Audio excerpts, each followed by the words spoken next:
একাধিক মেসেঞ্জারে বিভিন্ন ভাবে আমার মেসেজ পাঠাইছে, হুজুর 1 ফেব্রুয়ারি মাহফিলটা যেন কোথায় একটি জেনে শুনে আসবেন। নারায়ে তাকবীর, আল কোরআনের আলো। ঘরে ঘরে জ্বালতে 18 কোটি মানুষের ঘরে ঘরে জ্বালতে চাইলে সময় লাগবে বেশি। আবার কোরআনের আলো জ্বালানোর জন্য কোরআনের দাওয়াতটা দিতে হলে এরকম যোগ্যতা লাগবে। আমার সমান যোগ্যতা সবার নাই, বুঝাইতে পারবো না, মানুষের কোরআনের আলো গ্রহণ করবে না। পার্সেন্ট চাইতে তো অনেক সময় দরকার। তাহলে এমন এক জায়গায় কোরআনের আলো জ্বালায়া দিন, শুধু ওইখানে ডিসিশন মেক হবে, জানায় দেওয়া হবে, সাথে সাথে গোটা দেশে খবর ছড়াইয়া পড়বে, বলেন ঠিক কিনা? এই জন্য আল কোরআনের আলো কোথায় জ্বলবে? ভয় পাচ্ছেন নাকি? শুনুন, আল কোরআনের আলো সংসদে জ্বাললে কারো কোনো ক্ষতি হবে না। মুসলিম ভাই বোনেরা ভুল বুঝছেন না। এই বাবরি মসজিদ নিয়ে বক্তব্য দিছিলাম 23 জানুয়ারি দিনের বেলা একটা মাহফিলে। এই বক্তব্য চলে গেছে পার্শ্ববর্তী বাংলা ভাষাভাষীদের কাছে। আমি গালাগালি, ওনারা আমাদের বাংলাদেশে পাচ্ছে না, নতুবা দিলে খাইতো, এরকম অবস্থা। আমার এখন চলতেছে গালাগালি, জয়শ্রীরাম বলে শুরু হয়, এরপরে শেষ হয় অন্য জায়গায় গিয়া। তো এরকম বলছিলাম, আর তো ছেটের পর ছেট চলতেছে। শোনো, আপনারা মনে রাখবেন, অমুসলিম ভাই বোনেরা, আপনাদের আশেপাশে যারা আছে, আপনাদের ওয়েল উইশার, সুন্দর সুন্দর মিষ্টি কথা কয়, আপনারা একমাত্র এদের আপনাদের কাছে নিরাপদ। এটা ছলে বলে কলে কৌশল আপনাদের ম্যানেজ করে আপনাদের নামে যে কত কিছু নিয়ে আসে ওরা, 10 থেকে 20% আপনারা পান, হয়তো 80 থেকে 90% 80 থেকে 90% মামুদের পেটে কিংবা দেশের বাইরে ব্যাংকে। আওয়াজ বাড়িয়ে বলুন ঠিক না?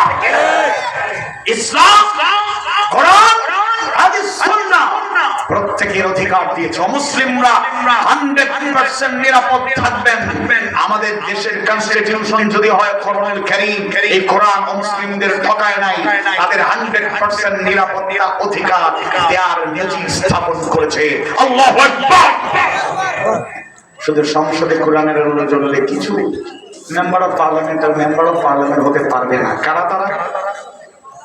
আমাদের এক আপা, ওই বুঝাইতে চাই এমপি না হইতে পাইরা, কিন্তু তারা আসলে সব শেষ। এরকম লোককে সামনে কোরআনের আলোকে চললে, নীতি নৈতিকতা হলে লক্ষ্মী তখন সংসদে যেতে পারবে? এদের কি যোগ্যতা? আপনি বাদ দেন কোরআন হাদিসের যোগ্যতা, জাগতিক কি যোগ্যতা আছে? সংসদে কয়েকদিন পরে পরে প্রধানমন্ত্রীর প্রশংসা করে গান গাওয়া ছাড়া, বঙ্গবন্ধুর প্রশংসা করে গান গাওয়া ছাড়া এদের আর কি আছে? আর এক এমপি দেখলাম, আমি দেখুন, দেখছেন না বাইরে, মাননীয় স্পিকার, গড়া ময়দান, সরকারি প্রাথমিক, এরকম পড়ে দেখছেন না? এইরকম লোক সংসদে যেতে পারবে? সংসদের প্রতিটা মিনিটের অনেক দাম, প্রতিটা ঘন্টার অনেক মূল্য আছে। আউল গোল গোল অনৈতিকতা সারবকারী প্রচারকারীরা সংসদে তখন জায়গা পাবে না, বলেন ঠিক কিনা? ইয়ং জেনারেশনের অন্যতম পছন্দের মানুষ, এজ এ ক্রিকেটার, বাংলাদেশের ইতিহাসে নজির স্থাপনকারী। বর্তমান অবস্থাটা বলছি, আগে পজিটিভ একটা কথা বলিনি। বাংলাদেশের ইতিহাসে ক্রিকেট অঙ্গনে যে বিরল দৃষ্টান্তগুলো, রেকর্ডগুলি করেছে, তার মধ্যে অন্যতম শ্রেষ্ঠ রেকর্ড করেছে সাকিব আল হাসান। কি নাম? সাকিব আল হাসান। তার একটা রেকর্ডের কথা বলি। ইন ফিউচার আদৌ কবে বাংলাদেশের কোন ক্রিকেটার এই রেকর্ড ভাঙবে আমরা জানি না। So tough. ইনফরমেটিভ অলরাউন্ডার হিসেবে র্যাঙ্কিং নাম্বার 1, টেস্ট ক্রিকেটে অলরাউন্ডার হিসেবে র্যাঙ্কিং নাম্বার 1, ওয়ানডে ক্রিকেটে র্যাঙ্কিং নাম্বার 1, টি20 তে র্যাঙ্কিং নাম্বার 1। একসাথে 3 ফরম্যাটে বাংলাদেশের কোন ক্রিকেটার এই নজির স্থাপন করতে পারে না। কিন্তু জনপ্রিয়তা এখন কি হয়েছে জানি না। আমি আমার সিলেটের কথাই যদি বলি, বিপিএল খেলতে গিয়েছিল সাকিব আল হাসান সিলেটে, তো খেলতে পারতেছে না। এখনো অন্য জায়গায় খেলতে পারতেছে, ব্যাপারটা এরকম না, ফর্মে নাই, অফ ফর্মে আছে। তো স্টেডিয়ামে খেলবে কেন? একটু করে করে স্টেডিয়াম থেকে একটা স্লোগান শোনা যায়, কি শোনা যায় বলেন তো? আওয়াজ বাড়িয়ে বলুন তো, কি কারণে বলবে জানি না। যাই হোক, যেই লোক বলে বিসমিল্লাহির রহমানির রহিম, এই সুন্দর বাক্যটি আল্লাহর নামে কাজ শুরু করতে হলে এটা পড়তেই হবে। এইটা যারা পারে না, এইসব জ্ঞান পাপী কোরআন হাদিস না জানালে তখন আর সংসদের বারান্দায় হাঁটতে পারবে না, কারণ ওদের তো ভোট লাগে না। তখন আর লোকেরা তাদের ভোট দেবে না, বলেন ঠিক কিনা? কবর থেকে উঠা আইসা কেউ চান্স পাবে না, তখন প্রতিরোধ করে তোলা হবে। আমার সরি, বলুন ঠিক কিনা? ওই দিন আগে একটা ভিডিও দেখলাম, অভিনয় করছে মনে হয়, আমি তার এগুলো সরলতা মানুষ বুঝি না। হঠাৎ করে রাতের বেলা ভিডিও পোস্টার পিছনে একটা ভিডিও ক্যামেরা লাইভ করতেছে, কোথাও ভিডিও করতেছে, বলতেছে আপনারা এত রাতে কি করে ভোটের আগের রাতে? কারণ আমরা কবরস্থান পাহারা দিচ্ছি। কবরস্থান পাহারা দিচ্ছেন কেন? না, গত বছর গত ইলেকশনে আমার আব্বা কত নিষ্ঠুর, কবর থেকে ওইটা ভোটটা দিয়ে চলে গেলে, এবার দেখি কখন বের হয়, তার সাথে একবার দেখা করবে। কথা বোঝা যায়? বোঝা যায়? চিন্তা করেন না, সুদিন আসবে ইনশাআল্লাহ। নাসরুম মিনাল্লাহি ওয়া ফাতহুন কারীব। তরুণ ভোটার হওয়ার পরে আপনারা ভোট দিতে পারো না, মন খারাপ করার দরকার নেই। সামনে সুযোগ আসবে, আল্লাহই ব্যবস্থা করে দেবেন ইনশাআল্লাহ। এক মাঠে শীত যায় না, একই পরিস্থিতি সব সময় থাকবে না। আল্লাহ চাইলে কোন যদি বলেন হও ফায়াকুন, হতে দেরি হবে না, রাসূলের অবদান হবেই হবেই হবে, বলেন ঠিক কিনা? আল্লাহ তাআলা সবাইকে বোঝার তৌফিক দিন, বলুন আমিন। আমিন। তাহলে আল্লাহ রাসূল ছিলেন কোমলতার বাস্তব নজির। শুনুন, আল্লাহ রাসূল শিখিয়েছেন কুল্লুকুম রাঈন ওয়া কুল্লুকুম মাসউলুন আন রা'য়াতিহি। তোমরা প্রত্যেকেই দায়িত্বশীল, আর প্রত্যেকের দায়িত্বের ব্যাপারে জবাবদিহিতা করতে হবে। শুনুন, এজন্য পরিবারের দায়িত্ব হোক, মসজিদ কমিটির দায়িত্ব হোক, মাদ্রাসা কমিটির দায়িত্ব হোক, স্কুল কমিটির দায়িত্ব হোক, ওয়ার্ডের মেম্বার হন, চেয়ারম্যান সাহেব হন, উপজেলা চেয়ারম্যান হন, মেম্বার অফ পার্লামেন্ট হন, যে কোনো ক্ষেত্রে মনে করুন আমার পরিবারের আমি দায়িত্বশীল, আমার পরিবারেও রুক্ষ মেজাজ, আমাদের মাঝে মধ্যে রাগ বেশি হয়ে। আমরা আমাদের সন্তানদের প্রতি কখনো আছে অবহেলা করি না, টেক কেয়ার করি না, শাসন করি না। কিছু বাবা আছে, আমরা তো আমি ছোটখাটো মানুষ, যেহেতু একটা প্রতিষ্ঠানের সাথে যুক্ত, এরকম অনেক অভিভাবক দেখেছি বারবার বিচার দেয়, বিচারই করে। হঠাৎ করে খবর আসছে, জনাব তাড়াতাড়ি আমার বাড়ি আসুন, ওনার ওয়াইফ ফোন দিচ্ছে, অমুকের বাবাকে মাথা গরম হয়ে গেছে। কি হয়েছে? বাচ্চারা মাইরা শেষ করে দিচ্ছে। ৫টা ৭টা বিচার গেল, প্রতিষ্ঠান থেকে অভিযোগ গেল সে দুষ্টামি করে, পড়ালেখায় মনোযোগী নাই, একবারও বিচার করলো না। আজকে বিচার কেন শুরু করছে, বাচ্চারা একেবারে দুনিয়া থেকে শেষ করে গেল। একদিন এক অভিভাবক আমাকে বলতেছে, মাদ্রাসায় পড়ান হুজুর, আপনার তো ওয়াজও শুনি, আপনার প্রশংসাও করি, দোয়াও আপনার কাছে চাই, আপনার জন্য দোয়া করি। কেমন পড়ান জানি না, আমার ছেলে কি করছে কালকে জানেন? কি করছে? গতকালকে আমার দা দিয়া দৌড়াইছে। ছেলে পড়ে মাত্র 6-এ। কোন ক্লাসে? কোন ক্লাসে? 6-এর কে কে আছে? সাবধান, এই কাজ করো না। 6-এ ছাত্রটা গার্ডিয়ান বাবা বলতেছে, গতকাল রাতে আপনার ছাত্র কি করছে জানেন? মাত্র 6-এ পড়ে, 6ষ্ঠ শ্রেণীতে পড়ে। কি করছে? গতকাল সন্ধ্যার পরে আমার দা দিয়ে দৌড়াইছে। যদি দৌড়াইতে ঠিক মতো না পারতাম, আমার কোপাইয়া শেষ করে দিত। নাউজুবিল্লাহ বলেন। এটা কি কখনো গ্রহণযোগ্য হতে পারে? ছেলে বাবারে 6-এ পড়ে, দা নিয়ে দৌড়াইছে, আমার কাছে বিচার দিচ্ছে। এখন বিচার তো করতে হয়, তো আগাগোড়া না জেনে বিচার কিন্তু চেয়ারম্যান সাহেব করা যাবে না, উভয় পক্ষের বক্তব্য শুনতে হবে। ইন্নাল্লাহা ইয়া'মুরু বিল আদলি ওয়াল ইহসান, আল্লাহ তাআলা নির্দেশ দিচ্ছেন আদল এবং ইহসানের। খবরদার এক পক্ষের বক্তব্য শুনলে চেয়ারম্যান সাহেব মনে হবে, আরে এর মতো নিষ্পাপ মাসুম বেগুনাহ জমিনের উপরে আসমানের নিচে কেউ নাই। অপর পক্ষের বক্তব্য শুনে মনে হয় এর চাইতে শয়তান দুনিয়াতে নাই। বাবা অভিযোগ করলো, কি পড়ান মাদ্রাসায় হুজুর? আপনার কাছে দোয়া চাই, আপনার জন্য দোয়া করি। গতকাল ছেলে আমার দাঁড়িয়ে দৌড়াইছে, বিচার করুন।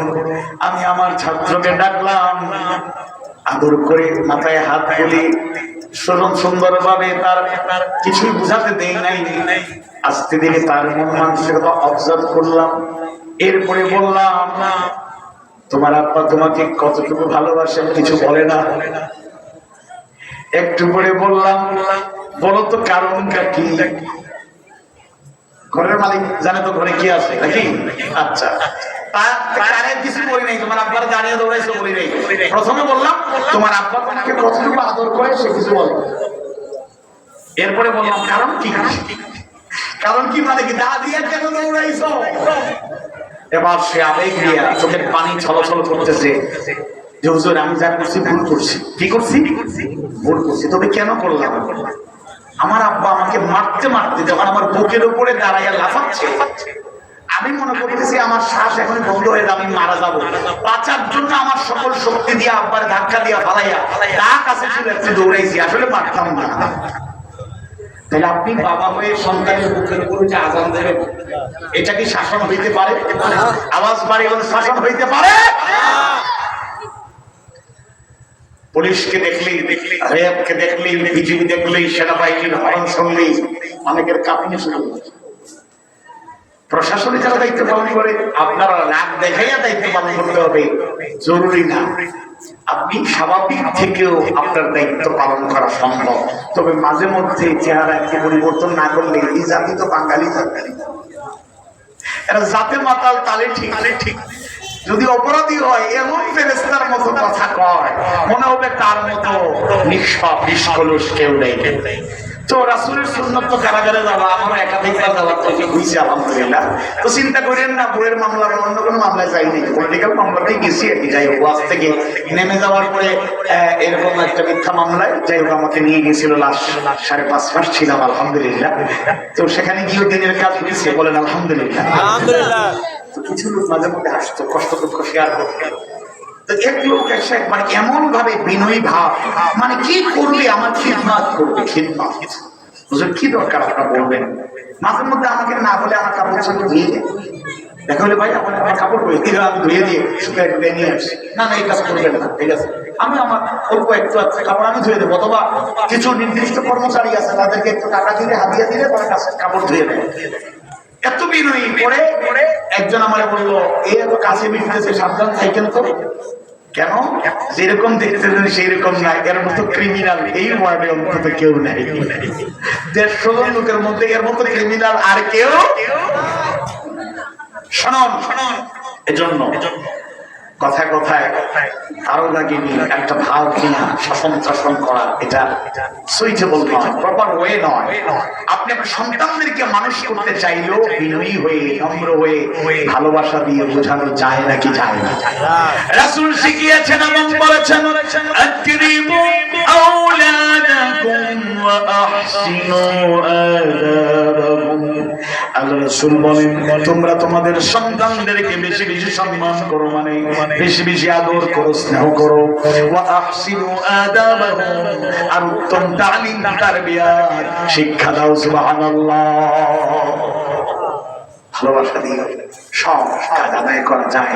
তবে একটা কথা মনে রাখতে হবে, প্রচন্ড অন্যায় যদি করে, এমন অন্যায় যেটা হারামের পর্যায়ে চলে যায়, অনৈতিক চরম স্খলন, অমার্জিত, গ্রহণযোগ্য না, এই ক্ষেত্রে মাঝে মধ্যে একটু শাসন করবে। এটারও দলিল আছে না? এটা বিনয়ের খেলাফ না। আবু বকরের মতো বিনয়ী এত নম্র মানুষ আর কেউ ছিল? সুবহানাল্লাহ। রাসূলের পরে আবু বকরের মতো নরম দিলের লোক দুনিয়াতে আর কেউ ছিল? ভবিষ্যতে আর কেউ আসবে? সেই আবু বকর খেলাফতের দায়িত্ব পাওয়ার পর কিছু লোক হয়তো টেস্ট করার জন্য যাকাত দিতে অস্বীকার করছে। যাকাত ফরজ না নফল? যাদের উপর যাকাত ফরজ হয়েছে তাদের উপর যাকাত দেওয়া ফরজ না নফল? যাকাত দিতে অস্বীকার করলো। এবার আবু বকরকে নরম পাইছে, দিবেন না যাকাত? আচ্ছা, আবু বকর নোটিশ জারি করলেন, জানায়া দিন যারা যাকাত অস্বীকার করে, আল্লাহর ফরজ ইবাদতকে তরক করতে চাও, রাসূলের জামানায় যাকাত দিয়েছে, আমি আবু বকরের খেলাফত আমলে যাকাত দিতে অস্বীকার করে, যাকাত দেয়া যেটা একটা পশু পাখি যদি যাকাত ফরজ হয় সেটা তো দিবেই। এমন কি এই যাকাতের দ্রব্যের সাথে যদি একটা রশি থাকে, সেই রশি দিতে অস্বীকার করলে তার বিরুদ্ধে জিহাদ, চূড়ান্ত যুদ্ধের ডাক আমি দিলাম। বলে আল্লাহু সূরা ফাতহের 29 নম্বর আয়াত কারিমায় আল্লাহ সুবহানাহু ওয়া তাআলা জানায় দেন মুহাম্মাদুর রাসূলুল্লাহ والذين معه أشداء على الكفار رحماء بينهم محمد رسول الله محمد صلى الله عليه وسلم الله الرسول والذين معه আর তার সাথে যারা আছেন সঙ্গী সাথে যারা সাহাবী যারা আশিদ্দাউ আলাল কুফার কুফরির ব্যাপারে কুফারদের ব্যাপারে বজ্র কঠোর রুহামা